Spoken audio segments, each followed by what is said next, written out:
2000년 전 예수님 당시에 예수님 주변에는 여러 사람들이 모였겠죠. 그 관계가 각각 다 다릅니다. 그래서 밀착되어 있는 사람들도 있었고 좀 느슨한 관계도 있었어요. 어떤 사람은 아마 예수님에 대한 소문만 듣고 있었겠죠.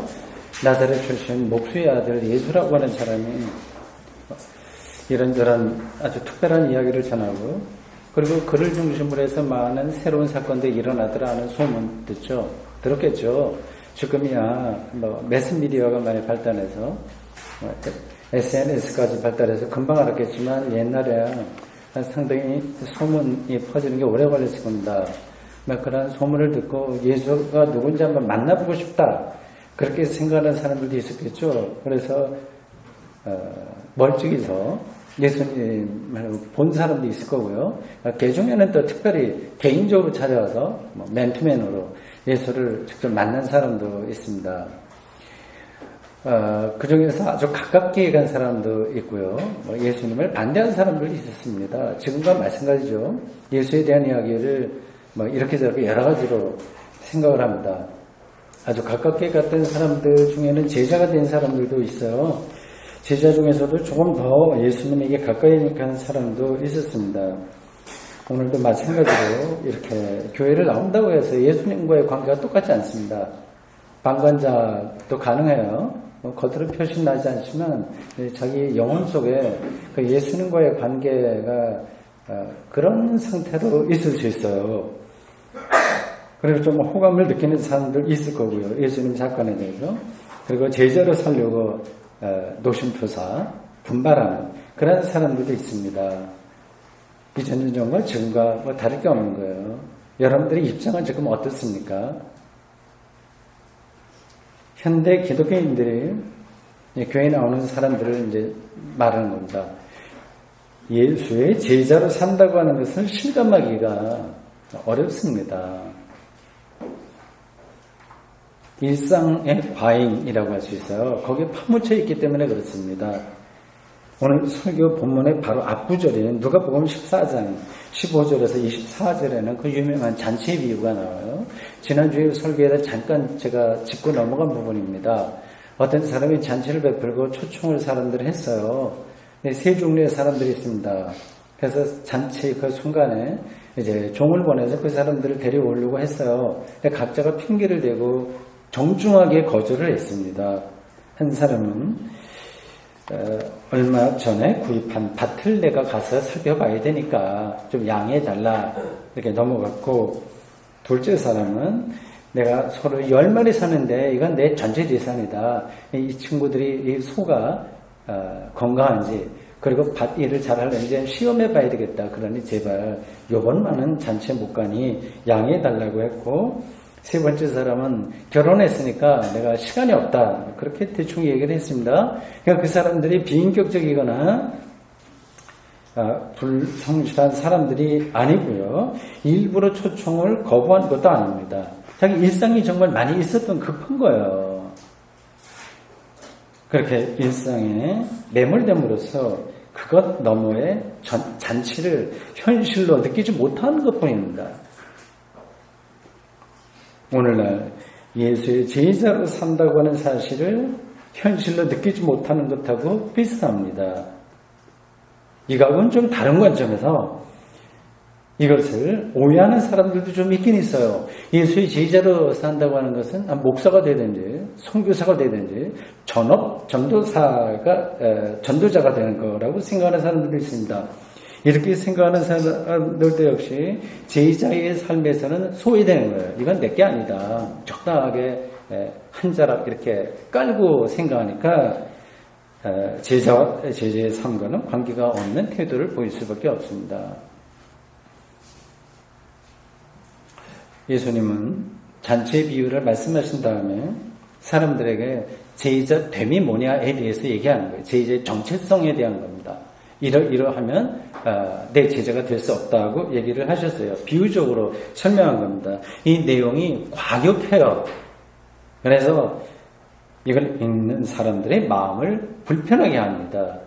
오늘 성경 봉독 하신 것 다 들으셨죠? 마음 불편하실 겁니다.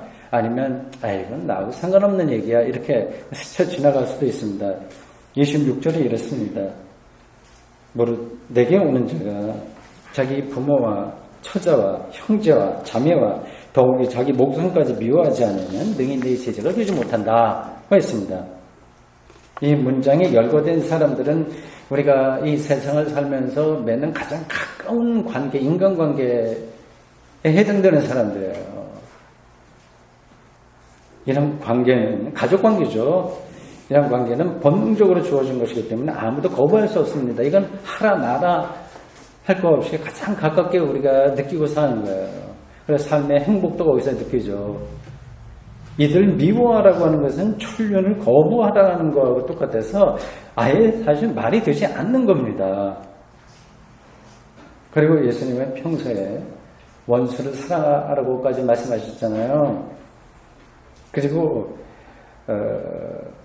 레위기 1장 2절과 3절, 2장 1절, 3장 1절, 민수기 7장 12절에서 17절에 나오는 고르반 전통을 이야기하면서 너희들 부모에게 줄 것을 이거 하나님께 드렸다는 말로 핑계를 대고 이렇게 슬쩍 부모님에 대한 공개 이거 안 하는 거는 이거 문제가 있다. 그렇게 비판하신 적도 있어요. 제자들이 예수님의 부름을 받았을 때 가족과 직업을 포기했다고 하는 것은 분명한 사실이지만 그것이 가족을 미워하라고 하는 말씀의 근거가 될 수는 없습니다. 예수님이 상식적으로는 물론이고 말이 안 되는 거죠. 상식적으로. 그리고 평소에 그분의 지론에 따른다고 하더라도 우리가 동의할 수 없는 이 말씀을 하신 이유는 무엇일까요? 미워하라고 하는 이 헬라어는 미세오입니다. 헬라어로 그렇게 발음해요. 이 단어가 세모 계통에서는 셈족 언어요. 그쪽에서는 덜 사랑하다라고 하는 의미로 사용된다고 합니다. 이 단어의 히브리어에서는 사내라고 하는데 제쳐놓다, 버리다 하는 의미가 있어요. 고대 사람들은 지금도 마찬가지 언어의 뉘앙스가 있습니다. 자기들의 어떤 그 생각, 그 역사, 신비, 존재, 그 세계 이해 그런 것들이 언어에 아주 세밀하게 담겨 있어요. 본문에 나오는 미워하다고 하는 이 말은 감정적으로나 심리적으로 미워한다는 뜻이라기보다는 단절이라고 하는 의미가 있는 거예요. 마음으로 가족을 미워하는 건 말이 되지 않죠. 그러나 의지적으로 가족과의 관계를 단절하는 것은 가능합니다. 그런 사람들은 많아요. 사랑하는 관계라고 해서 늘 붙어 있어야만 되는 건 아닙니다. 사랑하기 때문에 자식과 부모 마찬가지고요. 떨어져야만 할 때도 있습니다. 이런 점에서는 사람보다 동물들이 더 냉정하기도 하고 그리고 바르게 행동하는 것 같아요. 동물들은 자식이 어느 정도 자라면 그냥 좀 끊어내죠. 근데 그게 독립시키는 겁니다. 각각 다 사는 길입니다. 사람하고는 조금 달라요. 오히려 동물들이 더 그 근본에 가깝게 사는 게 아닌가, 그 관계를 맺는 게 아닌가 그런 생각도 좀 합니다. 가족을 미워하라고 하는 예수님의 이 말씀은 그 자체로가 아니라 예수님의 전체 메시지와의 관계에서 이해해야 됩니다. 전체 메시지의 핵심은 하나님 나라예요. 예수님은 공생의 초창기부터 하나님 나라가 가까이 왔으니 그 하나님 나라를 향해서 돌아서라 얘기했어요. 하나님 나라를 향해서 돌아서는 것이 회심, 메타노이아입니다. 그러니까 무엇을 먹을까 마실까 입을까 하는 세상 염려는 이방인들에게 속한 것이니까 그건 그만하고 너희는 먼저 그의 나라와 의를 구하라. 그리하면 이 모든 것을 너희에게 더하시리라. 마태복음 6장 33절에서 말씀하셨습니다. 바로 이 구절에서 나온 먹을 것에 대한 염려와 그리고 오늘 설교 본문에 나와 있는 가족관계에 대한 염려는 같은 차원에 속한 거예요. 이런 것들은 실제 우리 일상에서 아주 긴급하기도 하고 절대적이기도 합니다. 이걸 빼놓고는 삶이 이해가 되지 않습니다. 그러나 하나님 나라 앞에서는 이런 것들이 상대적인 차원에 떨어집니다. 상대적인 것을 절대화하면 결국 삶이 파괴됩니다. 이런 정도는 사실 여러분들 다 아는 거예요. 상식적으로 생각하면 다 아는 겁니다. 문제는 하나님 나라를 절대적인 것으로 경험하지 못한다는 데 있습니다. 이런 경험이 없어서 예수님의 말씀이 우리에게서 그냥 겉도는 거죠.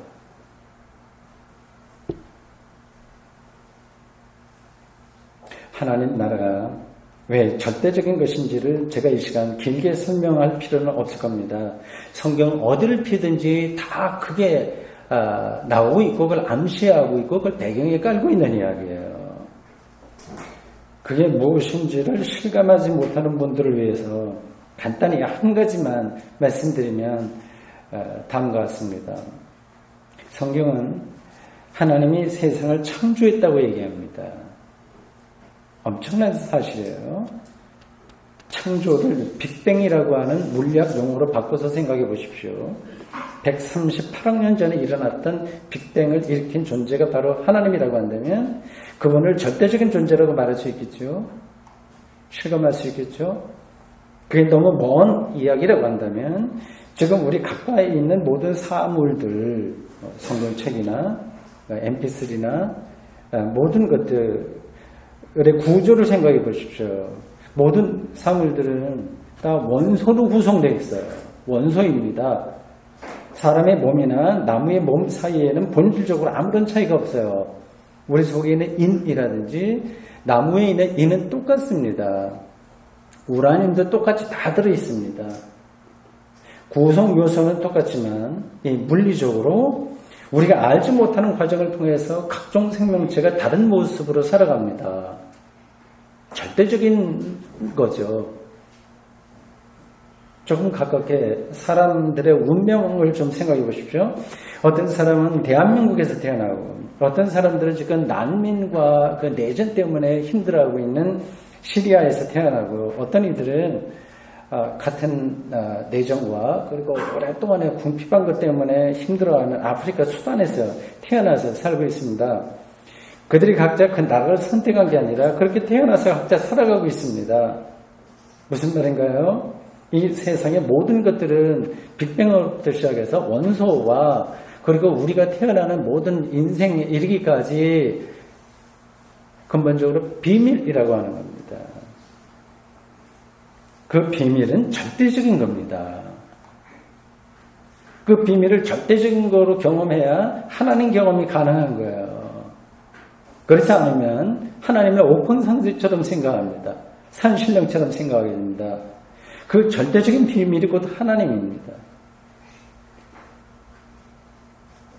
그 절대적인 비밀인 하나님을 믿는다고 하는 것은 성서에 기본적으로 깔려있는 건데 절대적이지 않은 것에 예속되지 않는다고는 의미입니다.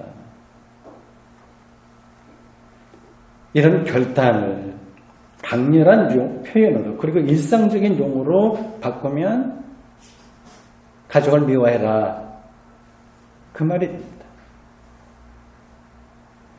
이 사실을 꿰뚫어 볼 때만 하나님의 아들인 예수의 제자로 살아갈 수 있습니다.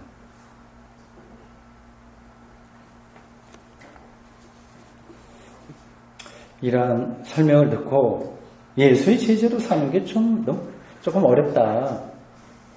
그래서 생각할 분들이 있을 겁니다. 뭐 그러냐, 이렇게 여러 가지 물리학과 이런 것까지 생각하냐. 그냥 교회 생활에 충실하고 세상에서 착실하게 살면 되지 않느냐 그 말입니다. 예, 그렇게 사는 것만 하더라도 칭찬받아 마땅합니다. 그런 분들 계시면 제가 박수 쳐드리겠습니다. 여러분들이 다 거기에 포함되겠죠? 칭찬받을 수는 있지만 예수의 제자로 사는 게 아니라고 하는 것은 분명합니다. 바리새인들이 여러 가지 점에서 존경받을 만한 사람들이었지만 예수의 제자가 될 수 없었던 거하고 똑같습니다. 예수의 제자로 산다고 하는 것은 이런 점에서 어렵습니다. 그래서 보네프가 제자됨을 나크폴게 크리스티라고 하는 그런 말로 표현했어요. 그리스도를 뒤따르는, 그냥 추상적으로, 낭만적으로 뭐 그런 차원이 아니라 실질적으로 예수의 운명을 한 걸음 한 걸음 따라간다고 하는 그런 뜻입니다. 그래서 마태복음 기자는 오늘 보면 27절에서 누구든지 자기 십자가를 지고 예수를 따르지 않으면 예수의 제자가 될 수 없다, 그렇게 말했습니다. 이어서 두 가지 예를 들었어요. 하나는 망대 건축에 대한 것이고 다른 하나는 전쟁에 대한 것입니다. 망대를 건축할 사람이 거기에 소요되는 예산을 미리 계산하지 않고 그냥 무조건 시작한다면 중간에서 뭐 포기하게 되잖아요. 참 어리석다, 비웃음을 당하는 거 아니냐, 그런 예를 들었고요. 전쟁을 할 때 어느 왕이 전쟁을 시작한다면 상대편 군사력하고 비교해 볼 때 승산이 있으면 하는 거지, 승산이 없으면 전쟁 나기 전에 화평하는 것이 마땅하지 않냐, 그렇게 두 가지 예를 들었습니다. 이런 예를 든 다음에 예수의 제자가 될 수 없는 이유에 대해서 다시 한번 33절에서 짚습니다. 누구든지 자기의 모든 소유를 버리지 아니하면 능히 내 제자가 되지 못하리라. 마지막 구절이죠.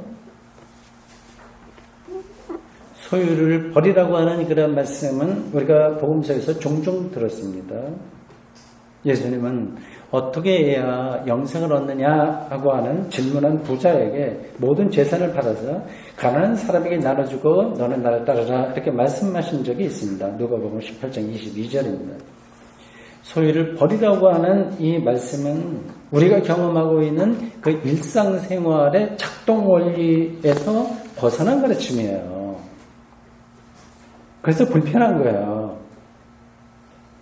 오늘 기독교인들 중에서 이 말씀을 문자 그대로 받아들이는 사람은 출가, 수도승 말고는 하나도 없을 겁니다.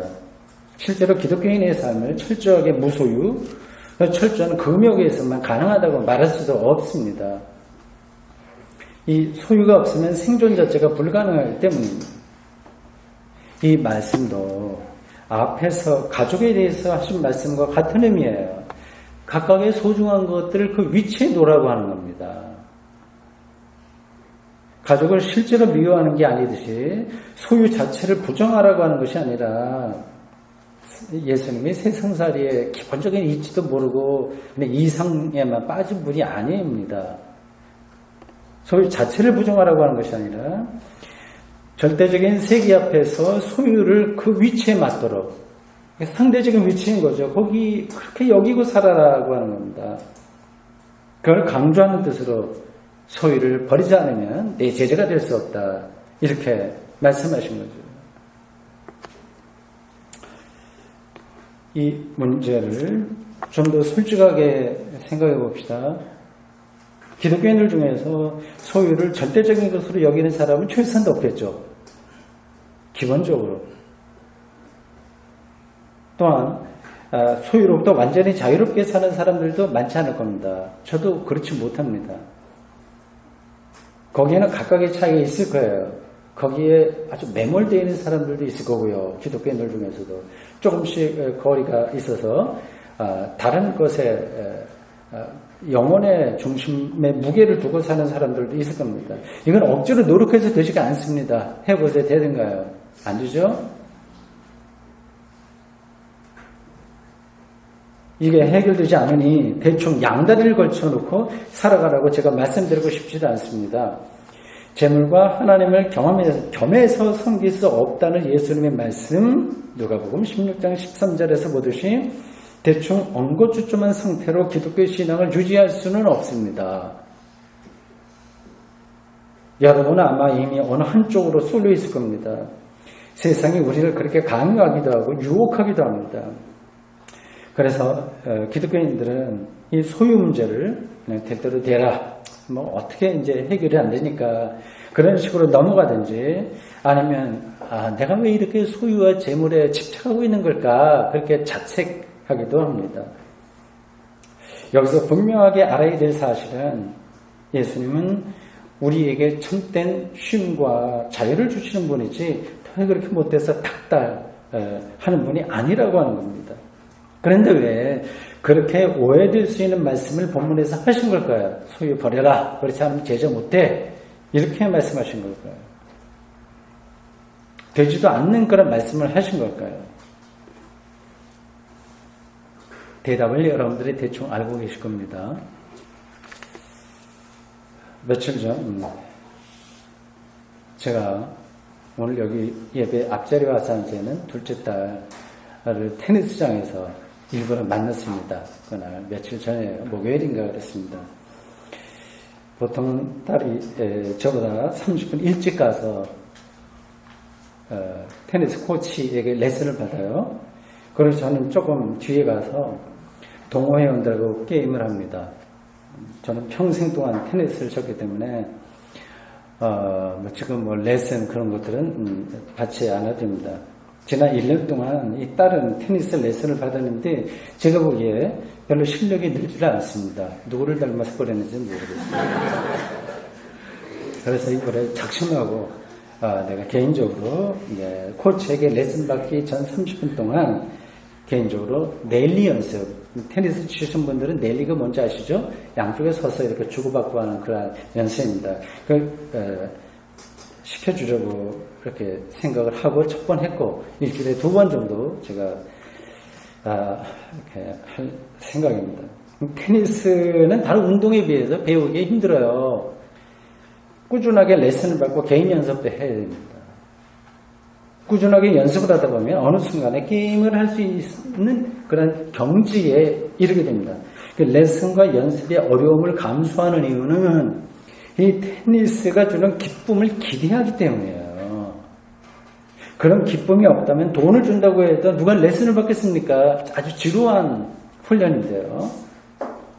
가족관계를 단절하는 것과 소유를 포기하는 것은 예수의 제자로 사는 기쁨에 이르는 거룩한 레슨입니다. 이 두 사실은 상호 긴장관계에 있어요. 예수의 제자로 사는 기쁨을 알아야만 가족과 소유라고 하는 일상에서 자유롭고 그것을 제 위치에서 대할 수 있고요.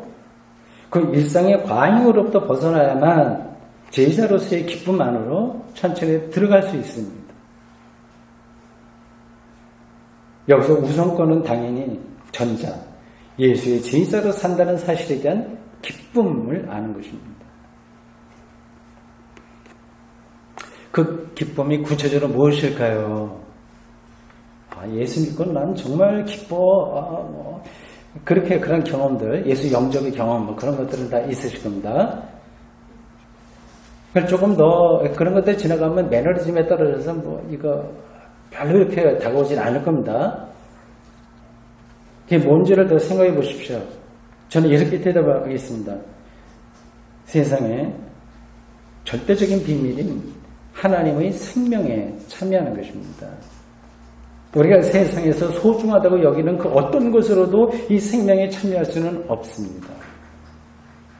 돈이 아무리 많아도 테니스 레슨 연습하지 않으면 테니스의 기쁨을 모르는 것과 똑같습니다.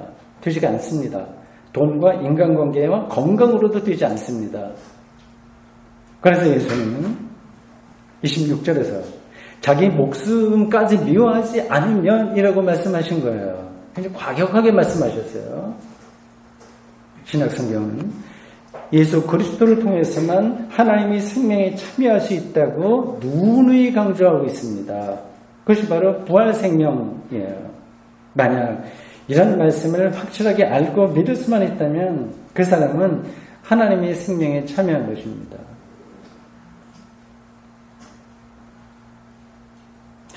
오랫동안 여러분들의 생각이 오랫동안 예수 믿었다. 교회 생활도 성실하게 했다.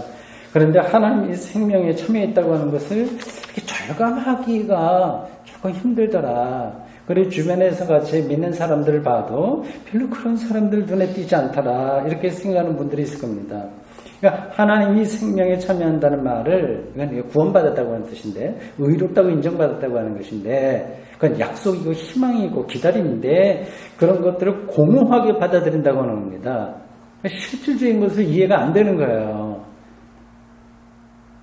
제가 이 짧은 설교 시간을 통해서 그런 분들을 충분하게 이해시키거나 설득시킬 수는 없습니다. 이러한 신앙 경험은 사도 바울이 예수 추종자들을 박해하다가 부활의 주님을 만나서 회심한 것처럼 특별한 계기가 필요합니다. 그런 회심의 계기는 갑작스럽게 올 수도 있고 신압으로 올 수도 있습니다. 이러한 계기를 전제하고요. 있다고 다 전제하고 하나님 생명에 참여한다는 것을 다른 말로 하면 해방 경험입니다. 예수의 제자로 산다고 하는 것은 이런 해방을 삶의 리얼리티로 살아내는 겁니다. 여러분은 지금 이런 해방의 능력으로 살고 계신지요? 영혼의 해방을 매 순간 여러분의 일상에서 경험하고 계신지요? 해방의 반대에는 억압입니다. 절망일 수도 있고 허무일 수도 있고 그것과 같은 거지만 다른 모습으로 나타나는 과도한 열망일 수도 있습니다. 이런 것으로 인해서 우리의 삶은 집착, 불안, 허무의 악순환을 벗어나지 못합니다. 그래서 아주 작은 일로도 성질이 나고요. 승질이 난다고 해야 되겠죠. 그래서 짜증스럽고 그렇지 않습니까? 그래서 자기의 인격이 분열되어 있는 것처럼 느끼는 순간도 많이 있을 겁니다. 우리의 숨이 붙어있는 한 이런 것들을 완전히 해결할 수는 없습니다. 다만 예수의 운명에 가까이 가면 그런 일들이 점점 줄어든다고 하는 것은 분명합니다.